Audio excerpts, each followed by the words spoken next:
Dans le sud de l'Ukraine occupé par l'armée russe, nous croisons ce va-et-vient des hélicoptères et des blindés portés sur les plateaux. Certains reviennent du front, d'autres y sont envoyés en renfort. Mais à côté de ce matériel lourd, ce sont de petits drones qui saturent le champ de bataille. Les voici en action, côté ukrainien comme russe. Plusieurs centaines de ces appareils kamikazes sont détruits chaque jour. Moscou diffuse abondamment ces vidéos pour montrer que la Russie rattrape son retard dans la guerre des drones longtemps dominée par l'Ukraine.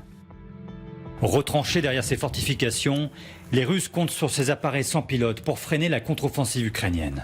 Cette guerre des drones a pris une telle ampleur que des entraînements spécifiques sont organisés côté russe. Ici, nous sommes à une trentaine de kilomètres du front. Si nous sommes autorisés à filmer, c'est parce que ces militaires ont du matériel nouveau à exhiber.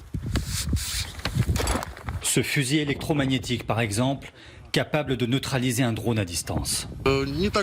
Celui-là, on l'a reçu il n'y a pas longtemps. On s'entraîne avec depuis 2 mois. Portée limitée à 1 km pour brouiller les systèmes de navigation et de communication.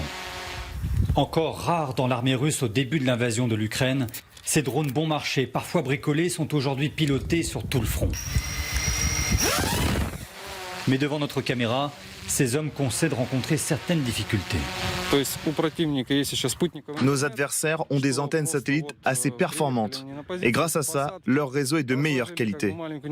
Tout ce qui est enseigné aujourd'hui sur les drones dans nos écoles militaires, c'est trop vite dépassé.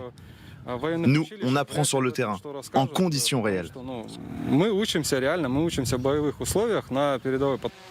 Enfin, ces drones sont également utilisés par les Russes comme éclaireurs pour compenser leur déficit en images satellites. Moscou investit massivement dans ces appareils, mais importer les composants électroniques reste difficile du fait des sanctions occidentales.